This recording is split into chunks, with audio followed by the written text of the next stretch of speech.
জামাত যদি ক্ষমতায় আসে দুর্নীতি বা চাঁদাবাজি বন্ধ হবে কিনা? এটা হ্যাঁ ব্যাপারে মনে হয় ভালোই হবে আর কি। জামাত হইলে মোটামুটি ভালোই হবে। আচ্ছা, আমরা এখন গাজীপুর 6 আসনে রয়েছি। এই আসন থেকে সামনে জাতীয় সংসদ নির্বাচনে কোন দল এগিয়ে আছে বলে মনে করছেন? এখন সব দলই তো যেহেতু এতদিন প্রচার প্রচারণা ছিল, এখন আপাতত প্রচার প্রচারণা বন্ধ। তাতে মনে করেন যে দুই হাজার আওয়ামী লীগ তো নাই, সেটা তো বিদায় নিচ্ছে। বিএনপি, জামাত ইসলাম দুইটাই সমান সমান আছে। আপনারা ব্যবসায়িকরা সামনে কোন ধরনের সরকার চাচ্ছেন?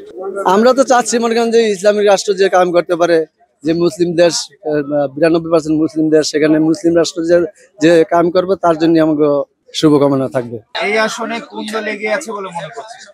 আসসালামু আলাইকুম ওয়া রাহমাতুল্লাহ। এই আসনে আমি মনে করি যে ইসলামিক দলই সবচেয়ে এগিয়ে আছে, কারণ বিএনপি যে কাজকর্ম করতেছে সেটা আমাদের সাধারণ জনগণের পছন্দ হচ্ছে না।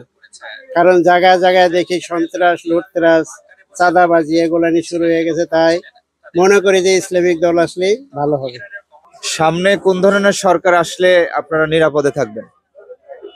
আমরা সামনে যারা ভালো করব তাদের সবাই চাই। আমরা সাধারণ জনগণ, আমরা তো চাই না কেউ খারাপ করুক। আমরা জামাতেরই বেছে নিতে চাই।